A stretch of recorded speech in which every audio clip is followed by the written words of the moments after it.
Bonjour Aurélien, bienvenue sur le podcast. Bonjour. On est ravis d'accueillir le premier papa.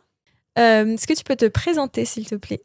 Oui, bah écoute, Aurélien, 42 ans, je suis le papa d'un petit Diego, euh, qui est né en Nouvelle-Calédonie, qui grandit ici depuis des années. Et voilà, donc ma présence ici, pour me présenter, c'est surtout pour inciter les papas à prendre leur rôle à fond et puis s'engager quoi, dans la paternité, dans la parentalité. Donc je me présente aujourd'hui comme un papa, un simple papa. Voilà. Comme un papa. Ça fait combien de temps que tu es en Calédonie? Ça fait 14 ans. Ok. Et tu as rencontré la maman de Diego ici? Oui, je l'ai rencontré ici il y a 12 ans, je crois, maintenant. Ok. Ouais. Et nous, on commence dans le podcast, on commence toujours très loin, on commence par ton enfance à toi. On trouve que c'est fondateur dans la parentalité de savoir comment le futur parent a grandi. Et donc, c'était comment toi, quand tu étais petit? Bah écoute, moi j'ai que des bons souvenirs de mon enfance. Et j'ai que des bons souvenirs de mes parents. Bizarrement, enfin je sais pas si c'est bizarre ou pas, mais j'ai eu une enfance un peu merveilleuse, un peu dorée. Donc j'ai grandi à Sète, dans le sud de la France, à côté de Montpellier, où mon père était commandant du port, ma mère était greffière au tribunal administratif. C'était une ville de 40 000 habitants à l'époque, un petit peu moins, et j'avais l'impression que c'était un grand village où tout le monde nous surveillait, mais sans nous le dire. Donc on avait une grande liberté. Mm. Et mes parents étaient toujours présents, même si je ne les voyais pas. Et j'ai eu la chance d'avoir des parents très modernes dans leur parentalité, dans leur conception de l'éducation. C'est-à-dire que mon père était aussi impliqué, si ce n'est plus, que ma mère, en fait. Donc, il s'occupait beaucoup de moi la journée, le midi, le soir. Il venait me chercher le midi pour me faire à manger. Et ma mère prenait des jours de congé. Elle s'était mis pratiquement à mi-temps pour me garder le mercredi, pour pouvoir m'amener à la librairie sétoise pour lire, pour faire du sport. Donc des parents très présents et très aidants, très aimants. Donc, c'est un peu ce schéma-là que j'ai essayé de reproduire avec mon fils. Oui, pour l'époque, c'était exceptionnel d'avoir un papa présent. Je pense que si tu comparais avec tes camarades, je dis pas que t'es très vieux, hein. Je dis que ton papa. Non, non, mais je suis pas un dinosaure non plus. Donc 42 ans, oui, c'était il y a 35 ans, 30 ans, 40 ans. Mm. Moi, je voyais pas ça comme quelque chose d'exceptionnel parce que les parents de mes amis étaient aussi là, quoi. Les Donc, papas aussi. ouais, les papas aussi. Moi, j'ai des souvenirs des papas. Alors, peut-être que c'était une illusion, hein, mais autant que les mamans, j'ai jamais fait la différence entre l'implication des papas, des mamans. Pourtant, on était dans un milieu assez machiste, assez sudiste, assez ouais, société occidentale et pas Mm. très réputée pour être autre chose que du patriarcat. Donc, j'ai pas eu l'impression vraiment d'avoir grandi dans un clivage homme-femme, Ok. du moins dans l'éducation. Et j'essaie de reproduire ça comme je peux, hein. Je dis toujours à mon fils et aux autres, on fait déjà ce qu'on peut, c'est déjà pas mal. Et j'essaie de garder ça. Ok. Et donc, tu arrives en Calédonie, donc il y a 14 ans, et tu rencontres la maman de Diego. Je la rencontre au bout de 2 ans. Ok. J'arrive ici, alors j'avais déjà passé 5 ans sur l'île de la Réunion en tant que journaliste fait divers justice. Donc avoir beaucoup de crimes, de meurtres, de viols, d'affaires de pédocriminalité. J'ai infiltré des sectes là-bas. Enfin bon, c'était assez lourd et je me fais débaucher de La Réunion par les Nouvelles-Calédoniennes. J'arrive ici donc en 2012, je crois, ou 2013, 2012, et comme journaliste. Et puis au bout de 1 an ou 2, je sais plus, je crois que c'est au bout de 2 ans, je rencontre la mère de mon fils. Et là, le projet de fonder une famille. Il y a eu quelques étapes Oui, avant. j'imagine. Raconte-nous. Oui, parce que je suis quand même parce que je suis parti de quand elle m'a rencontré, j'étais quand même en coloc. On était 13 à La Fourmi, à Porte de Fer, peut-être que certains connaissent encore. Donc état d'esprit plutôt coloc, les nuits étaient courtes et les week-ends étaient longs et à passer en relation de couple, plutôt sérieuse quoi, du coup. Donc il y a eu du chemin, qui a été parcouru, mais très rapidement je dis «je» parce que je parle pas pour, la mère Oui. de mon fils, hein, ça sera plus simple. Mais, il y a eu cette envie d'enfant, que je n'avais jamais ressentie avant. C'est-à-dire que je savais que je voulais un enfant, j'en étais persuadé, c'était dans mon schéma mental depuis des années, mais ça s'est la personne, «la bonne personne» entre guillemets, Mmh. s'était jamais présentée. Donc là, elle s'est présentée. Donc vous fondez une famille, grossesse. On va parler très brièvement de la grossesse et de l'accouchement parce que c'est la personne qui l'a vécu qui pourra nous en parler au micro. Mais toi, en tant que papa, enfin, nous, on veut ton avis de l'autre côté du miroir, en fait. Oui, beh, de l'autre côté du miroir sur la grossesse, beh, on fait ce qu'on peut, c'est un peu ce que je disais tout à l'heure, hein. Heu, Notre rôle et ce qu'on essaie de faire, c'est d'être présent, d'être aidant, d'être soulageant, mais on peut pas faire grand chose d'autre Mmh. sur la grossesse. Donc du coup, je me souviens, on avait déménagé, au Mont-d'Or-Sud, on avait pris une maison, au bord de l'eau, un peu dans la nature, un peu reculé, c'était sympa. Heu, En tout cas, c'est oui, moi ça m'a beaucoup plu, cette période-là, c'était vraiment, tranquille. C'était apaisé et apaisant. Donc, l'idée, c'était quand même de favoriser la venue d'un petit être qui a rien demandé et de lui donner les meilleures chances de grandir, dès le début. Les meilleures conditions. Ouais, les Et tu meilleures t'es conditions. senti connecté directement à ton bébé, in utero ou toi, ça s'est fait après, ça s'est fait à la naissance ou même après encore? Beh, écoute, oui, alors, tu te sens connecté à partir du moment où tu le sens bouger quand même sur le ventre Mmh. de la future maman. Puisqu'avant, c'est un peu compliqué, ça il y a pas ce lien, C'est abstrait. physique. Alors même si tu y réfléchis beaucoup, moi je me souviens que j'y réfléchissais énormément. Je le mentalisais, je le visualisais, j'essayais de savoir ce que ça allait être, cette paternité justement. J'avais pas la réponse du tout, hein. J'étais à 10 000 lieues de ce que j'ai pu vivre, quoi, hein. Ce que j'ai vécu, c'était et c'est toujours extraordinaire par rapport à mes attentes, quoi. Donc, rien à voir. Mais la connexion physique, elle s'est réellement faite sur les derniers mois de la grossesse et puis, à la naissance. Mmh. Ouais. Le premier pot à pot, ça restera gravé toute ma vie, quoi. La clinique de Lansbata, voilà, c'était, ouais, juste merveilleux, ouais. Mmh. Ouais, beh, justement, c'est ce que j'allais te demander après. Est-ce que tu as pu faire du pot à pot quand tu as rencontré ton fils? Oui, bien sûr, ouais. Mmh. Ouais, ouais, ouais, bien sûr, bah, c'était ce qu'on voulait, enfin voilà, je vais essayer de rester de parler pour moi Oui. toujours, mais c'était ce que je voulais et puis c'est ce que j'ai réalisé, très vite et c'est vrai que c'est un moment, merveilleux, quoi, où à la fois on est très intimidé parce que c'est un petit être, qui vient de sortir, hein, un bébé, ben voilà, il est comme il est. C'est pas forcément très beau un bébé tout le temps non plus, pas toujours, bien présenté, bien présentant, enfin je sais pas comment dire, mais c'est tellement, fragile Mmh.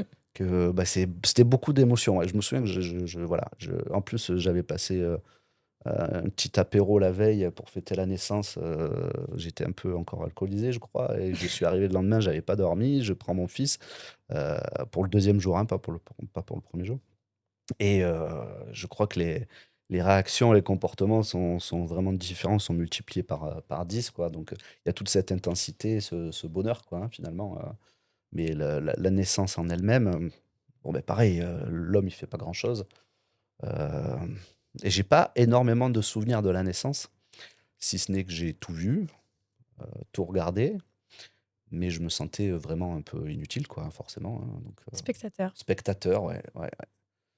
Mais bon voilà, faut être là quand même, faut être présent, être aidant et puis faire ce qu'on peut.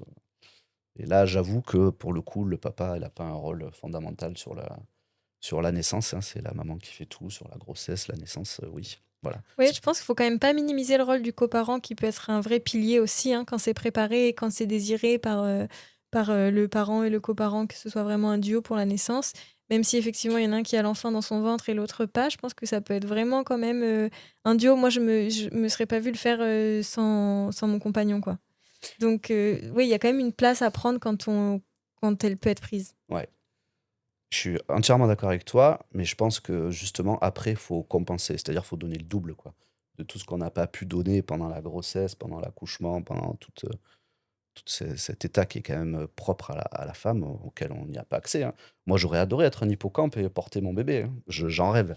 Donc j'ai hâte qu'un jour la technologie, la science puisse nous offrir ça, quoi et je serai le premier à me lancer là-dedans. J'en ai toujours rêvé et du coup, on reste un peu sur notre faim aussi de pas porter cet enfant et du coup, je pense que moi, ça m'a incité à donner encore plus après la naissance. plus de complicité, plus de présence, me rattraper en quelque sorte de ce que j'ai pas pu donner avant, quoi. Ouais. Et tes gestes, ils étaient comment avec Diego quand il est né? Parce que, je sais pas, on a parlé juste de ton noyau familial, tes parents et toi, mais tu me disais quand on a préparé l'épisode, t'as pas de petit frère, donc en fait, t'as pas eu des bébés tout le temps dans les bras des cousins, des cousines, donc ils étaient comment tes gestes? Parce que c'est pas évident quand tu viens d'avoir un bébé, quand t'as pas l'habitude d'en porter, c'est quand même tout fragile, ils tiennent pas leur cou et tout ça, et les papas, souvent, ils ont peur. On Ouais, va ouais, faire des généralités dans le podcast, mais justement parce oui! qu'il faut en Non, parler. mais bien sûr, ouais, oui. Généralité, mais pas de cliché, C'est ça ça. voilà, je suis d'accord avec toi. Hem, je pense pas que ce soit une histoire d'homme ou de femme, hein, d'être à l'aise avec des des des enfants ou Mm. des objets fragiles ou quelque chose dont il faut prendre soin. Bon, voilà, Je pense pas non plus que ce soit une histoire d'homme ou de ouais, femme, mais on est quand même dans une société où on va donner les bébés dans les bras plus facilement aux femmes ouais, qu'aux hommes, tu vois. bah, c'est peut-être une Et erreur. ben, je pense aussi qu'il faut que les pères ils soient, même les jeunes garçons, plus mis devant le fait que oui, bah, toi aussi un jour tu seras un papa, voilà comment on porte un bébé, voilà comment on s'en occupe. Tu sais, au début, tu tiennes pas sa tête, tiens, tu le portes comme ça. Et puis après, il y a certaines personnes pour qui c'est inné, hein, aussi. Que c'est naturel, c'est animal, quoi. Ouais, ouais, c'est possible, T'as pas en de souvenir de ça sur les gestes, en fait, toi, non, t'étais moi, ça s'est directement à passé l'aise. ouais, naturel. Ok. C'était très naturel. Alors bien sûr, tu as un peu d'appréhension, de peur, hein, de faire mal, mais Mm. faut pas rester bloqué sur ça. Enfin, en tout cas, moi, j'ai essayé de pas rester bloqué, de me dire: «Je vais faire mal». Heu, peut-être parce que j'ai eu la chance d'avoir des parents qui m'ont dit que je faisais bien et que ça allait bien se passer finalement et ça aussi, il faut essayer de le répéter aux enfants. Ça va bien se passer. Heu, il y aura des difficultés dans la vie, mais il faut être là, il faut être présent, faut être aidant et dès le début, si tu peux être aidant, prendre ta place, en fait. C'est ça le plus dur. Tu parlais des gestes, mais c'est pas que les gestes, c'est tout ce qu'il y a à faire, la toilette, les repas, l'habillement, les sorties, le la sieste, L'éveil. Mm. l'éveil, tout, mais en fait, c'est pas une place à prendre, c'est ta place en tant que papa. C'est pas tu dois pas être là, aider la maman comme tu as fait pendant la grossesse. Maintenant, l'enfant est là et tu peux t'en occuper autant, si ce n'est plus que la maman. Donc c'est pas une place à prendre, c'est vraiment ta place, quoi. Et Ouais. s'il y a un message à retenir, aujourd'hui de tout ce qu'on fait, tout ce qu'on dit, c'est peut-être ça. Dire au papa aussi, bah, arrêtez de croire que vous êtes là pour aider. Non, non, vous êtes là pour faire, en fait. Et autant que les mamans, si ce n'est plus, quoi. Donc voilà. Après, faites comme vous pouvez, mais faites, quoi. Moi, je suis bien d'accord avec toi. Il y a tellement de choses à faire qu'il y a toujours quelque chose à faire. Mm. Oui, Faut le faire. après c'est facile à dire, mais Mm. ça passe par les actes. Enfin, quand tu as un gosse, ça trompe pas, quoi. C'est soit tu es là, tu t'en occupes, soit tu pas là. Mais moi, je suis persuadé que, l'éducation d'un enfant, l'éveil, tu parlais d'éveil, c'est vachement important. Tout ce qui va faire que plus tard, ce sera un être humain épanoui, bien constitué, ça se fait dans les 2 3 premières années. On va dire les 3 premières années, 4 premières années. Si tu loupes ça, parce que tu as trop de boulot ou parce que tu as ton tournoi de padel ou parce que tu ce que tu veux, bah, peut-être que tu as loupé, quoi. Et je suis très dur sur ça, mais l'éducation d'un gamin, voilà, c'est dès le début. C'est être présent, passer du temps. Il y a rien d'autre. Tu peux ramener tous les jouets que tu veux. Moi, je gâtais énormément mon fils, mais c'est pas ça. C'est être présent, donner du temps. Le plus beau cadeau que tu peux faire à un enfant, c'est être présent. Ouais, je suis totalement d'accord. Mm. Oui. Ben, merci, fin du podcast. Non, je rigole.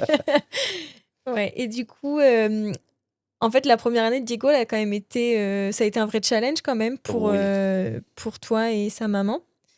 Euh, bon, même si vous n'êtes plus ensemble maintenant avec la maman de Diego, c'est quand même important de préciser que cette année, pour vous deux, ça a été une année pleine de défis. Parce que déjà, il y a la reconnaissance de Diego. Ouais, Ça, ouais, c'est une bien sûr. anecdote Ouais. rigolote maintenant. Alors rigolote, oui, on peut dire ça, mais sur le coup, ça nous a pas Bah, c'est fait, sûr. Mm. tellement rire. Du coup, quand Diego est né, avant qu'il naisse, on va partir, dès le début. Donc le début, c'est quand même la grossesse. Moi, j'avais changé de travail, j'étais, pour avoir plus de temps pour préparer l'arrivée du petit, pour, pouvoir être plus présent. J'avais quitté les Nouvelles-Calédoniennes et mon CDI. J'avais créé une agence de bateaux, je vendais des bateaux, des dépôt-vente de bateaux et je me disais comme ça, j'aurais du temps pour lui. Bon et j'ai même eu le temps d'aller, le pré-reconnaître à la mairie, de me dire: «Bon, ben voilà, au moins ça sera fait», et cetera, et cetera. Donc le petit, naît et tout de suite, on entre dans une spirale où, bah, les gens viennent te voir, la famille, les amis, les messages, voilà,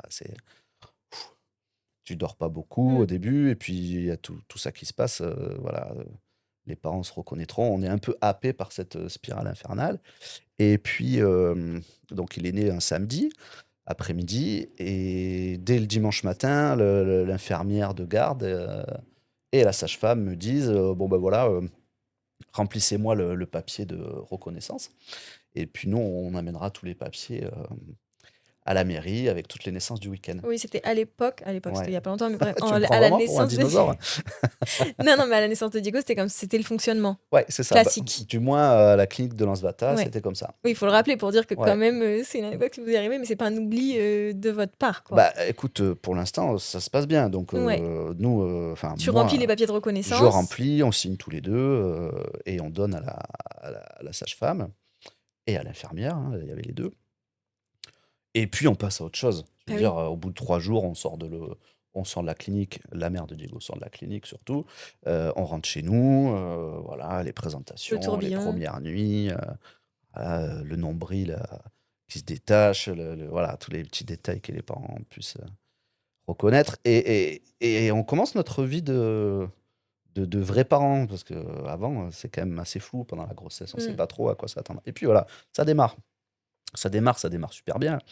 Diego, en l'occurrence, c'était pas un petit très embêtant, donc enfin embêtant dans le sens où il nous laissait dormir et ça, c'était extraordinaire, quoi, donc il a fait ses nuits très rapidement. Alors, je passe du coq à l'âne, mais au bout de 2 semaines, 3 semaines, il dormait de 20 h à 6 h du matin en se réveillant peut-être, une fois et encore de temps en temps. Donc nous, on était très Mmh. heureux, quoi. Tu te levais toi la nuit? Je me levais la nuit, oui. Oui, oui, bien sûr, oui. Oui, je me Mmh. levais la nuit pour le mettre au sein, de ma compagne et puis oui, pour voir, ouais, puis moi, j'étais un peu stressé. Heu, on n'est pas des surhommes non plus, hein, donc dès qu'il y a un bruit un peu bizarre, voilà, on va voir s'il respire toujours. Mmh. Ouais, ouais, moi, je me levais la nuit, Tu te ouais, levais la nuit. mais ouais, pour voir si tout allait bien. Mais on arrivait à bien dormir aussi. Voilà et puis, la maman faisait le taf, très bien. Enfin, je veux dire, s'en occupait aussi, voilà, donc on formait une bonne équipe, quoi. Et donc bref, 15 jours se passent et puis un beau matin, on reçoit le coup de téléphone de la clinique de Lansvata, une personne, toute gênée qui m'appelle et qui me dit, «Je suis vraiment désolé, on a un problème, vous avez un problème. On a oublié de déposer le dossier de déclaration de reconnaissance de votre enfant, à la mairie en temps et en heure». Moi à l'époque, ça me parle pas. Alors j'étais dans journaliste, avant, dans la justice, les papiers et cetera, mais bon, j'ai jamais été très fan Voilà, c'est de de la l'administration quoi, de lourdeur l'administratif. Mmh. administrative, c'est pas mon truc, j'ai dit: «Mais écoutez, c'est pas grave, nous on a un super Casse pas souvenir la de tête, on vous». va Ouais, déposer voilà, après. c'est cool, c'est pas grave, on va le faire, qu'est-ce qu'il faut faire, Mmh. quoi? Voilà, on l'a pris un peu comme ça et un peu, le premier jour à la rigolade, quoi. Mmh. Et cette personne me dit: «Non, mais vous allez être embêté quand même pour Diego, ça va être difficile d'avoir ses papiers, tout ça».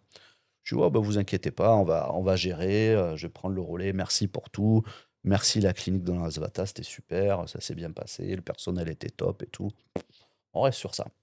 Et en fait, non, c'était un calvaire absolu dans le sens où, on a mis, 7 mois, 8 mois à ce que Diego ait ses papiers.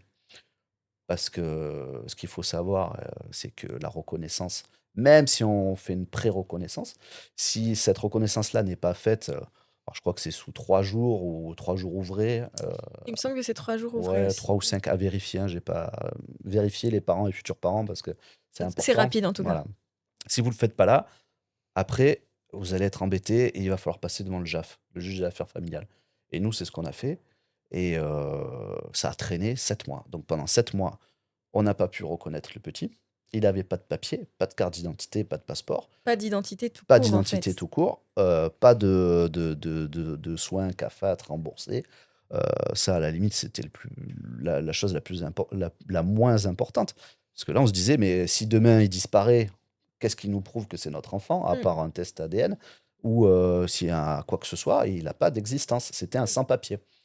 Et d'ailleurs, les Nouvelles-Calédoniennes ont fait la une sur ça en 2016, Diego sans papier. Donc voilà, il y avait une photo de notre fils en une, où on expliquait qu'il n'avait pas de papier suite à une erreur de la clinique, quoi.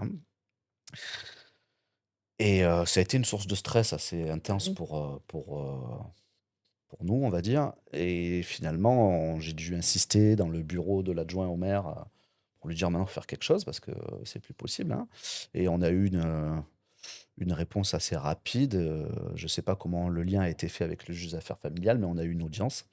Et donc, au bout de 8 mois, le juge des affaires familiales nous a passé un savon en disant que c'était notre faute, qu'on avait qu'à s'en occuper, qu'on était des mauvais parents, etc., etc. Et il a reconnu l'existence légale de Diego. C'était pas notre faute, quoi, hein, Mmh. et puis, on se renseigne un petit peu, ça arrive une fois par an en France, des erreurs, soit les parents qui oublient de déclarer à temps, soit, l'administration, la clinique ou les hôpitaux, enfin des bugs, on appelle ça des bugs. Ça arrive une fois par an en France. Bon, c'est tombé sur nous. Petite anecdote, hein, ça sera pas la seule, qui concernera Diego, mais, voilà, lui, il a absolument aucun souvenir. Oui, évidemment. Bon, j'ai gardé précieusement la une, je lui ressortirai pour ses 18 ans. On verra. Mais en tout cas, ça nous a aussi montré ce que c'est d'être sans papier. Mmh. Et c'est quand même important parce que, en Calédonie, peut-être moins qu'en métropole, on est confronté à des affaires de sans-papiers. Être sans-papier, c'est pas rien, quoi. Être sans-papier, c'est être privé de droits, être privé de soins, être privé de reconnaissance. Et quand ça arrive à notre propre enfant, heu, ça fait vraiment quelque chose. On se dit toujours: «Bon, ben, voilà, les sans-papiers», avec cette espèce de déni, vraiment, vulgaire, quoi, hein, de dire: «Les sans-papiers». Non, les sans-papiers, demain, ça peut être ton fils, ça peut être toi, quoi. Faut pas l'oublier tout ça. Donc ça nous aura remis, je ne sais pas si on en avait besoin ou pas, mais ça nous a remis aussi les idées en place et se dire que d'être parent, c'est aussi s'engager, pour tout ça et peut-être prendre un peu moins à la légère aussi, les déclarations administratives. Bon, c'est important. Faut le Mmh. dire aux parents aussi. Il faut pas faire ça, comme moi j'ai pu faire. D'ailleurs, la Voilà. déclaration anticipée, j'en profite pour faire une Ouais, piqûre de bien sûr. rappel, mais pour les couples non mariés, les papas, allez reconnaître vos enfants. On peut le faire dès le début de la grossesse, même si la grossesse n'aboutit pas. C'est important de le faire. C'est hyper important pour les couples non mariés parce qu'en fait, s'il arrive quelque chose au papa et que c'est un couple non marié, la descendance n'est pas reconnue parce OK, qu'il n'y a pas le je savais pas. mariage. Donc en fait, si tu veux reconnaître ton enfant et qu'il t'arrive quelque chose pendant la grossesse de la maman et que tu n'as pas fait cette déclaration anticipée, eh ben, tu- administrativement, c'est très, très, très difficile de faire reconnaître la paternité D'accord. du papa. Mm. Donc, c'est super important de le faire dès le début. Et c'est hyper facile, hein. Vous allez à la mairie de la ville où vous habitez, vous faites la reconnaissance anticipée, ça s'appelle. Et il y a rien. C'est signer un papier, montrer sa carte d'identité, c'est tout bête. Mais c'est hyper important. Ouais. Écoute, nous on avait fait la reconnaissance anticipée, mais ça nous a pas servi à grand chose du Oui, bah coup, ensuite, il faut en plus déclarer l'enfant à la voilà, naissance. c'est ça. Mais C'est moi, un je te parle dans le package. cas où il arrive quelque chose au papa pendant la Ouais, bien sûr. grossesse. Mm, On n'y pense pas, ouais. mm. Les noms aussi, les noms de famille, c'est bien peut-être d'avoir une conversation, un peu poussée, pendant la grossesse ou avant. Se dire: «Bon, ben, est-ce que tu veux le nom de famille, de la maman aussi, du papa, les 2?» Il y a plein de possibilités maintenant, hein. On peut mettre avant, après, choisir que Un le nom, seul. un seul, celui de la mère ou du père. C'est bien d'aller jusqu'au bout de nos envies à ce moment-là, puisqu'après on peut le regretter aussi, je pense en cas de séparation, en cas de tout ça, donc peut-être y penser aussi, petit message aux parents quoi, de se dire, si dans le coin de votre tête vous vous dites: «Ah ouais, j'aimerais bien qu'il porte aussi mon nom, qu'il porte les 2, mais j'ose pas». Bah non, allez-y quoi. Faites-le. Ouais, faites-le parce qu'après, ça va être une source de conflit ou quelque chose comme ça, donc assumez quoi, vos envies. Ouais. Voilà. Fin de la minute administrative. Non, mais ouais, c'est quand même. Mais ça a dû être super stressant. J'imagine pas ce que vous avez vécu de se dire, bah, en fait, si mon petit doit être hospitalisé, s'il doit être évassané en Australie, nous, on est quand même. Enfin, tu vois, on est une naissance insulaire, c'est quand même. Sur les îles, c'est particulier. Ici, en Nouvelle-Calédonie, on n'a Ouais. pas l'accès à tous les soins en Nouvelle-Calédonie. S'il y a des choses graves, on doit être tout de suite évassané en Australie. Bah ouais, mais ton petit, il a pas d'identité, en fait. Donc, ouais, enfin, tu devais pas tout le temps dormir sur tes deux oreilles, je pense. Non, c'est Mm. assez difficile.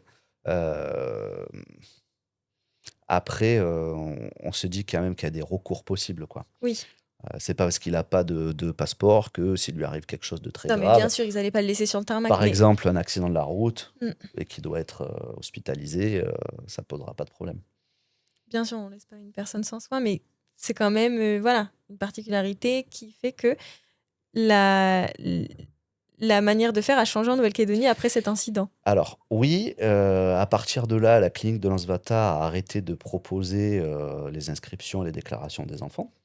Donc je pense que notre cas, ça a fait un peu jurisprudence et du coup, c'est aux parents de se débrouiller tout seuls, quoi. Heu, je pense aussi que depuis, les événements de 2024, il y a beaucoup de choses qui ont changé aussi et notamment, les accouchements sur les îles, qui sont peut-être aussi un petit peu plus, compliqués en termes de déclaration. S'il faut le faire sur la commune, propre à la naissance ou pas? Ou est-ce qu'il faut venir ici? Je sais que des personnes assez proches ont un peu galéré aussi là-dessus. À l'époque aussi, on incitait les femmes de la province sud à ne pas accoucher, chez elles ou à Thio, jusqu'à Poya Sud et cetera, mais de venir jusqu'à Nouméa où c'était quand même plus facile à prendre en soin en cas de difficulté. Je ne sais pas si c'est encore le cas aujourd'hui, mais voilà, on parle de naissance insulaire et le contexte géographique fait que, on a une particularité en Nouvelle-Calédonie, comme en Polynésie d'ailleurs, où les évasans sont de plus en plus compliqués parce que c'est très loin, quoi. Voilà. Mmh. Ouais, et c'était pas la fin de vos aventures pendant la première année de Diego? Parce qu'il a Bah, finalement eu ses papiers, mais oui, alors on disait heureusement qu'il a pas eu d'accident, bah, ça a pas manqué, hein. Une fois qu'il a eu les papiers, on a pu, aller en métropole, le présenter un peu à la famille, métropolitaine. Donc, on est allé là-bas et puis sur le retour, on apprend dans l'avion malheureusement que la mère, d'un de mes meilleurs amis, a eu un accident, mortel avec un requin à Poé. Donc, on l'apprend ça dans l'avion, on savait pas que c'était elle au début, finalement on l'apprend, on rentre dans ce climat un peu compliqué, pour le copain, pour sa famille. Donc on essaie d'être présent comme on peut. On absorbe toute cette douleur, hein. C'est compliqué aussi d'absorber des douleurs quand on est parent, parce qu'on a les émotions qui sont multipliées par 18, quoi, hein. Donc, on essaie d'être présent et puis du coup, on essaie de se changer les idées et un beau matin, du 23 avril, on part sur la route de Yaté.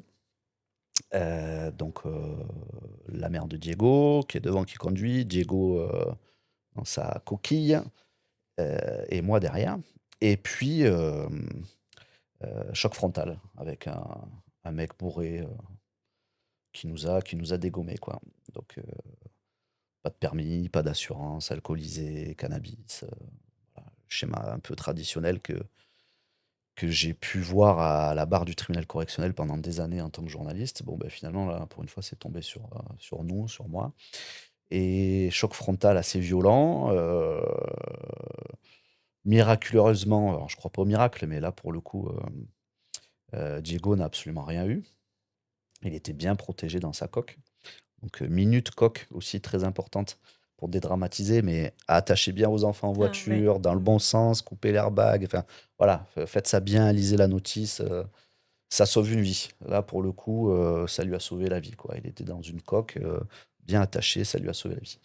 Donc il a absolument rien eu, il a été en observation 2 jours à l'hôpital, mais pas plus. Et moi derrière, bah, j'ai ramassé avec l'impact, donc j'ai eu, 8 côtes pétées, un poumon perforé, thrombose du foie, enfin des organes touchés et ça a été un peu compliqué, 2 mois d'hôpital, soins intensifs. Heu, Et là, en fait, vous avez toute, la vie qui commence et qui s'est mêlée avec le deuil, la mort, parce que ouais, vous êtes passé pas très loin finalement, enfin en tout cas toi, ouais, ouais, puis en plus ça s'est passé à mmh, Yaté, heu, j'ai été pris en charge par un médecin qui passait par là par hasard, qui a fait ce qu'il a pu, mais bon, ce sont les pompiers volontaires de Yaté qui ont essayé de me sortir de la voiture, qui sont pas arrivés et moi je me souviens, je suis pas tombé dans les pommes, je me suis sorti de la bagnole, tout seul. J'ai encore les images dans la tête là. et pareil là, je pense que tu avais l'adrénaline qui te disait: «Mon Ouais, bébé, mon bébé, ouais, mon c'est ça, bébé», c'est ça. J'ai eu pendant, des années l'image de Diego, qui me regardait, qui savait pas ce qui se passait. Bon, ça a été, assez douloureux. J'ai dû faire de l'hypnose aussi pour effacer tout ça, parce que j'ai pas pu conduire pendant un an.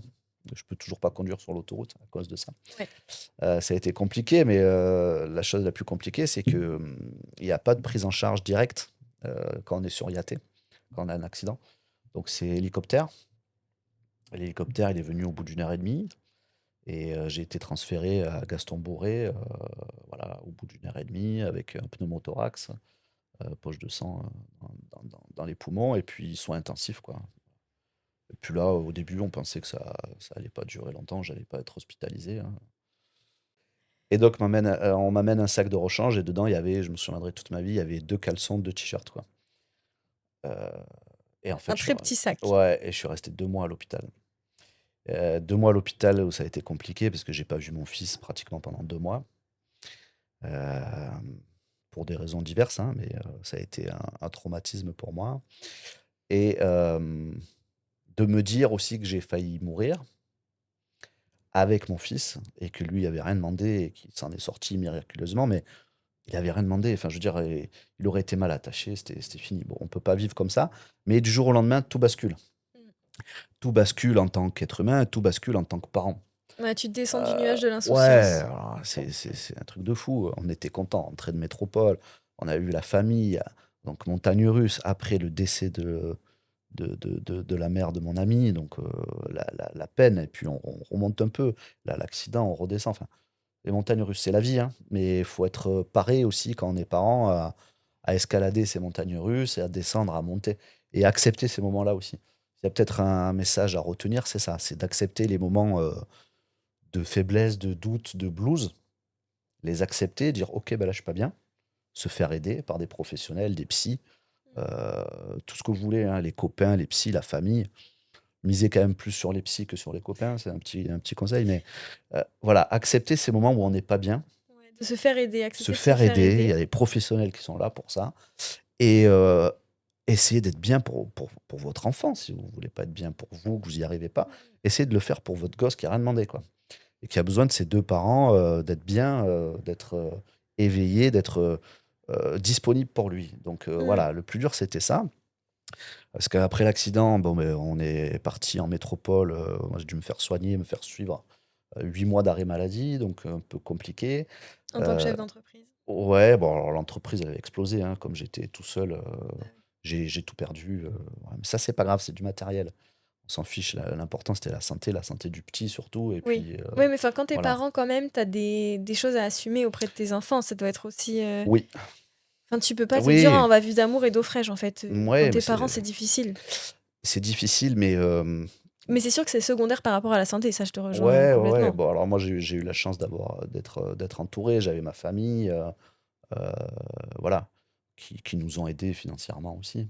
Est-ce que vous êtes rentré en métropole pour avoir du relais aussi? Parce que comme vous avez pas de famille ici, avec Diego, Ouais, bah, lui, il était quand même en pleine forme, donc physiquement, faut pouvoir assurer, quoi, avec un ouais, bébé. ouais, moi, ma mère est venue très vite ici, Ouais. m'a aidé, et a pris en charge aussi, Diego quand sa mère ne pouvait pas. Mais oui, oui, c'était important d'être entouré, quoi. Ah, le relais, on n'en parle Et pas assez, mais c'est vrai que quand les 2 parents sont expatriés en Nouvelle-Calédonie, que tu pas ta famille, c'est ultra difficile d'être sans relais. ouais, alors On le pourra en faire tout un épisode, hein, sur ça, sur le bien relais et sur sûr, les parents, mais les effectivement, dans le parents cas et là, les amis. mmh, Alors autant sur la détresse psychologique, sur le blues ou la dépression, bon, mais les amis, c'est bien, boire un verre avec des copains ou aller plonger, faites ce que vous voulez, mais il faut des professionnels. Autant je pense que les amis, ça compte énormément. Et moi, j'ai toujours présenté à Diego mes amis comme ses tontons et ses tatas. C'est-à-dire que je dis pas c'est mon pote, c'est Diego, c'est ton tonton, c'est ta tata. Alors ça peut surprendre, hein, je sais que certaines personnes me disent: «Mais non, mais en fait, on fait pas partie de la famille», ou non, non, vous êtes son tonton. mmh, Vous êtes là pour lui, pour le faire rigoler, pour le changer les idées, pour le gâter s'il faut, ou pour le redresser, pour lui dire: «Bah non, ça tu fais pas», voilà. Mais vous faites partie du décor, quoi. mmh. Et c'est important aussi pour les enfants de savoir qu'il y a pas que les parents. Il est entouré, et je pense que ça, Il faut un c'est village, hein. Mmh. ouais, ouais, ouais, un village calédonien, diversifié avec, des manières d'aborder, la vie, complètement différentes. Et Diego, son deuxième prénom, il est en langue d'Ouvea. C'est Atahu, c'est la frégate le matin qui annonce le beau temps ou le mauvais temps. Et on a voulu, avec sa mère, être proche aussi de ce côté de la Calédonie, de la vision kanak, pour il ait une vision d'ensemble. Euh, 8 ans après tout ce qui s'est passé, les événements, tout ça, on essaie quand même de garder intact ça et de faire comprendre à Diego que, au-delà de tous les clivages politiques, de tout ce qu'on peut entendre parler, ben, on reste calédonien, on reste des humains avant tout. Et l'important, c'est de garder ce lien avec tout le monde. Et pareil, de respecter l'autre, quel qu'il soit. Euh, Moi, je suis extrêmement choqué, mais dans le bon sens du terme, de voir mon fils et ses amis. euh, où il y a une absence de racisme chez les enfants, une absence de peur de l'autre, xénophobie, la peur de l'autre. Chez les enfants, ça n'existe pas. Si c'est pas les parents qui viennent leur pourrir la tête, les enfants d'eux-mêmes ne rejettent pas l'autre. Alors ils peuvent être très durs dans la récré, hein, je dis pas je dis pas ça, mais je pense que ça, on a la chance en Calédonie d'avoir une population vraiment métissée et de donner aux enfants ce lien justement de conserver cette valeur, de la donner aux enfants et d'accepter tout le monde dans l'entourage et de travailler sur ça aussi. Je sais que c'est important pour les familles calédoniennes, mais euh, pour avoir été journaliste, pour avoir travaillé dans le recensement, être calédonien maintenant, aujourd'hui, on peut plus cocher une seule case, se dire je suis calédonien. Non, mais désolé, il y a tellement de mélange, tellement de métissage, tellement de. On vit tous ensemble. Et ça, il faut aussi le donner aux enfants. Et arrêter de leur bourrer le crâne avec des idées xénophobes et racistes. Faut arrêter avec ça, quoi. Les enfants, ils ont rien demandé. Un enfant, c'est un enfant, qu'il soit blanc, jaune, noir, on s'en fout. Ça reste un enfant. Et arrêtez avec ça aussi. Laissez-les tranquilles, les gosses. Évitez de parler de politique quand ils sont là. Évitez de parler des événements. Moi-même, hein, je me suis surpris à parler de tout ça pendant les événements et même après, devant mon fils, et me dire, mais en fait, c'est nul ce que tu fais, quoi. Tu lui renvoies tes propres peurs, alors que lui n'a rien demandé. Ouais, je suis d'accord, faut les protéger de tout ça. Ouais, et puis, encore une fois, les gosses n'ont rien demandé. Donc, mettez-leur de la positivité, du bonheur, faites-les rigoler, mais leur prenez pas la tête avec vos problèmes d'argent, avec vos problèmes de santé sexuelle, d'entourage. Les gosses, ils s'en foutent, hein. Eux, ils veulent des parents équilibrés, c'est tout, hein, et être bien. Donc, tous vos problèmes à 2 balles, arrêtez de leur en parler, quoi. Voilà.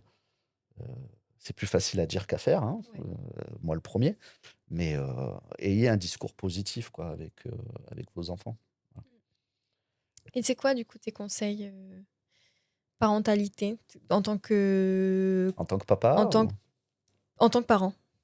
en tant que parent, bah, essayer de bien comprendre que, être parent, c'est pas être, papa ou maman, quoi.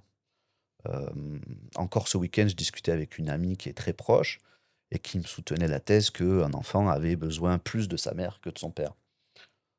Non, je suis désolé, l'enfant, il a besoin de ses parents, quels qu'ils soient, quoi. Qu'il y ait 2 papas, 2 mamans, un papa, une maman, on s'en fout. Il a besoin de ses parents, ceux qu'on nomme parents. Et être parent, c'est être présent, c'est s'investir, c'est, passer du temps.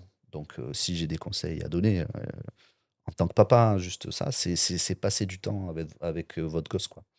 Hem, Peut-être travailler moins, votre carrière, vous la ferez, une autre fois ou vous la ferez pas. Non, mais on s'en fout. Enfin, Mm. je veux dire, si vous voulez faire carrière, bah, je sais pas moi, essayez de concilier carrière et enfant, mais votre gosse, il s'en fout de votre carrière, en fait. Lui, ce qu'il veut, c'est que vous soyez là, que vous jouez avec lui, que vous le couchez le soir, que vous allez le chercher le midi, que vous le fassiez une surprise, que voilà. Que vous gagnez 1 million, il s'en fout aussi, je crois, hein. Voilà, finalement, Sortir du j matériel et ouais, passer des ouais, moments alors, de c'est très facile qualité de et de dire ça, c'est connexion. très cliché. Moi, Oui, bah c'est sûr. je gâte mon fils, je le pourris, je lui achète plein de jeux, plein de livres, plein de voilà. Mais ce qui s'achète pas, c'est le temps. Ouais. Et je pense que là où je le gâte le plus, c'est en étant présent tout le temps. Voilà. Et ça m'a causé déjà des soucis pour la vie professionnelle, où j'ai préféré passer du temps avec mon fils plutôt que d'avoir des postes à responsabilité, ou du moins les garder.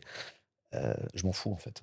Parce que tout ce que j'ai pris maintenant, là, sur les 10 premières années, bah, c'est bon, c'est gagné, quoi. Mmh. Alors peut-être qu'à l'adolescence, ça va être difficile. On en reparlera plus tard.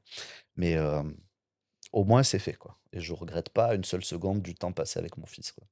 D'autant plus qu'en Calédonie, on peut amener les enfants plonger, on peut passer du temps dans la nature, on peut leur montrer les arbres, Ah moi les juste à la oiseaux, plage, hein. la plage, les cailloux, leur expliquer, leur faire écouter des podcasts aussi. Ça, on n'y pense pas souvent, mais il y a plein de podcasts sur France Inter qui sont super intéressants, sur les animaux marins, sur les découvertes surtout. Donc, ouais, passez du temps avec votre enfant, quoi.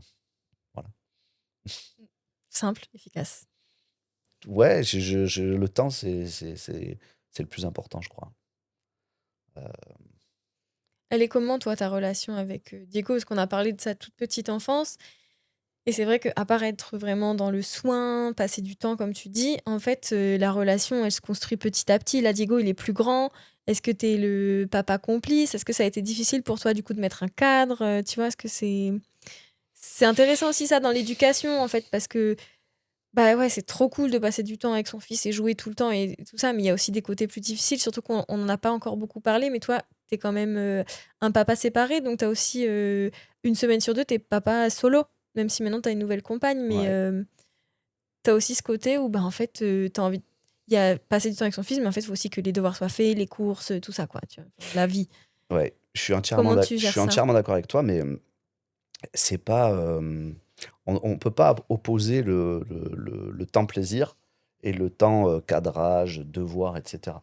En fait, le temps, c'est le temps. Mmh. Alors ça me fait marrer parce que, y a certains potes qui se moquent de moi. J'ai été prof à Blaise Pascal, prof d'économie pendant 1 an, j'ai pas mis une seule heure de colle. Toutes les 5 minutes, Aurélien a un nouveau métier. C'est vrai, tu as fait plein Oui, de choses. bon, Mmh. c'est la vie qui m'a Bah, amené à ouais, ouais. ça, mais c'est comme Non, mais ça. ça aussi, c'est intéressant Je de se dire qu'en fait, bah, tu vois, OK, toi, ta boîte que tu as montée, bah, la vie a fait que ça a coulé parce que tu pouvais plus physiquement t'en occuper, mais en fait, tu rebondis, quoi. Ouais, ouais, pour Mmh. une boîte de bateau qui coule, c'est pas mal, ouais. Mmh. Mais c'est pas important ça, le matériel. Du boulot, on en retrouve et puis si on n'en retrouve pas, il faut faire le dos rond en attendant des jours meilleurs. En attendant, votre gosse, il a besoin de vous, il a besoin de manger aussi, il a besoin de voilà, donc faut se débrouiller. Mais une relation de complicité, ça sert surtout à cadrer, comme tu dis. Moi, je sais que Diego, je ne hausse jamais la voix sur lui, je ne gueule jamais parce que j'en ai pas besoin. Mmh. Parce qu'il sait qu'un regard, ça suffit. Je suis un papa cool, comme on dit, mais jusqu'à un certain point. C'est-à-dire que toute la période de gestion du non, sur les premières années, sur, les limites à poser et cetera, heu, ça se fait pas naturellement. Il faut être présent et plus tu es présent, plus tu expliques, plus tu passes du temps à dire à ton gosse: «Bon, ben ça, est-ce que tu aurais pu faire autrement? Qu'est-ce que tu ressens?» Écouter la parole de l'enfant quand il a un bobo, que ce soit qu'il se fasse mal ou qu'il fasse une bêtise. Est-ce que tu penses que c'est grave? Le questionner. Heu, on part de zéro, hein. Un enfant, il part de zéro, donc il va apprendre tout ce que vous lui dites, hein. Mais Et ce un qui parent va aussi, il part de zéro. mais C'est voilà. difficile d'apprendre à être parent Alors, aussi. oui et non, parce qu'un parent, il va reproduire un petit peu aussi l'éducation qu'on lui a donnée, Oui. plus, l'éducation à la Bourdieu que la société lui a inculquée. Donc il a Alors il déjà va la 2 re éducations. oui, tu Voilà. reproduis l'éducation ou tu fais l'opposé aussi, Oui, hein, bien sûr. c'est Quand je ouais, dis reproduit, c'est positif ou ouais. négatif, mais voilà, ses parents lui ont déjà mis dans la tête, la société lui met dans la tête, la compagne, s'il y en a, ou le compagnon, s'il y en a, ça fait 3. L'enfant, il va tout absorber. Donc tu pars vraiment d'une feuille blanche et c'est à toi à poser les limites de cette feuille blanche. Hem, Tu peux être un papa cool et ferme. Mmh. Tu peux être un papa cool et te faire marcher dessus un peu, en te disant: «Bon, ben, OK, on va cadrer quand ça sera le moment de cadrer». Laisser des espaces de liberté à ton enfant, c'est important.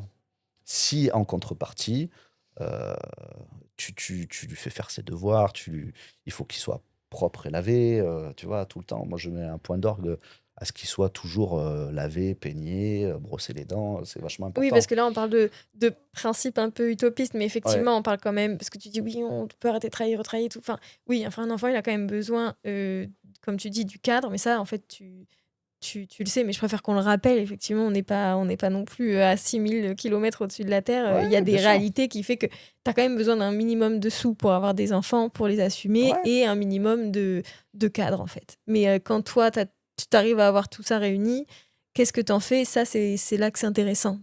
Moi, je suis très chanceux de pouvoir changer de métier comme je veux. Heu, c'est non sans mal. C'est-à-dire que des fois, bah, ça passe pas. Ouais, Des fois, je me retrouve avec des périodes d'inactivité de quelques mois, où tu as pas droit au chômage, tu as pas droit aux aides sociales, tu as droit à rien. Donc tu te débrouilles. Et puis des périodes où ça va très bien. Mais, c'est pas, c'est ton problème d'adulte ça. ouais, Parce que je veux dire, l'enfant, il s'en fout de ça. Lui, ce qu'il veut, c'est que tu lui poses aussi des règles, tu vois? ouais. Comme on Les disait. enfants, ils ont besoin Et de ils ont ça besoin de aussi. règles, ils ont besoin de cadrage, mais plus tu vas lui faire comprendre le bien, le mal, la réflexion. C'est un peu, une approche, à la grecque, hein, Socrate disait: «Je sais que je ne sais rien». Moi, c'est ma maxime principale et c'est ce que je me tue à expliquer à mon fils. Tu ne sais pas. Tu sais que tu ne sais pas. Mhm. Donc à partir de là, apprends et essaie de comprendre. Donc pars de zéro, sois humble. On parle beaucoup ici d'humilité, hein, en Calédonie. Sois humble, mais sois humble, face à ce qui t'entoure et face à toi-même. Accepte aussi de pas être bien, accepte d'avoir fait une bêtise, accepte de te dire: «Bah, là, il y a des devoirs à faire» ou des devoirs au sens large et accepte tout ça. Et la relation père-fils, alors parent-fils, on va dire, plus large, c'est ça aussi. C'est accepter de poser des règles. Mm. C'est comme ça que je le conçois. Ouais, Après, on fait ce qu'on peut, on en revient toujours au même, postulat, chacun fait ce qu'il peut. ouais. Mais aujourd'hui, je suis content de la relation que j'ai avec mon fils parce que, j'ai pas besoin de lui gueuler dessus pour qu'il comprenne, j'ai pas besoin d'être, sévère, voilà. Quand il dépasse les bornes, ben, il le voit, il le sent, il vient s'excuser, quand il a besoin d'être libre, d'avoir des moments, ben, il les a et puis, on apprend tout le temps, on essaie de comprendre tout ce qui nous entoure et on le fait ensemble, quoi. Mhm. Voilà. Ok. Là, tu as un grand garçon maintenant. Il a 10 ans. Oui. Et donc là, tu vis avec ta nouvelle compagne. Et t'en es où, toi, dans ta paternité? Alors moi, ma paternité, elle est pas tout à fait, assouvie dans le sens où, j'aurais aimé avoir beaucoup d'enfants. Donc je laisse la porte ouverte à de prochaines, «aventures» entre guillemets, paternelles. Heu, on verra bien comment ça se fait, où ça se fait et cetera. Mais oui, la porte est pas fermée du tout, au contraire. Et j'ai toujours rêvé d'avoir une fille, moi. Ça c'est, je suis très heureux d'avoir eu Diego, d'être avec lui, d'avoir un garçon. J'ai une relation vraiment épanouie avec lui, c'est que du bonheur. Je pensais pas atteindre ce niveau de bonheur avec un enfant. Mais j'aimerais bien avoir une fille aussi. Voilà, donc on verra bien. Ok. Et pour terminer l'épisode, nous, on demande toujours aux invités de laisser un petit message pour leurs enfants, toi, en l'occurrence, pour Diego. Si jamais il écoute ce podcast ou si tu veux lui faire écouter juste la fin, parce qu'on trouve que c'est important de laisser une trace des mots qu'on peut dire à ses enfants. Donc, si tu veux laisser un petit message à Diego, c'est maintenant. Ouais, bah, écoute, Diego, tu viens de fêter tes 10 ans, tu as été entouré par tes amis, par tes tontons, tes tatas, ta famille et cetera. Bah, n'oublie jamais qu'on est tous là pour toi, que le jour où tu te sentiras un petit peu moins bien, un petit peu seul, voilà, n'oublie pas qu'on est là. Personne n'est éternel, ton père, ta mère sera pas toujours là physiquement, mais on est là, on pense à toi, la famille est là, les amis sont là. En fait, Diego, tu n'es jamais seul, quoi. Et on sera toujours fiers de toi, quoi que tu fasses. Donc, pars avec ça, en positive, on avance, on fait ce qu'on peut, et puis on est là, on est présent. Parfait. Ben, merci beaucoup. Merci à toi.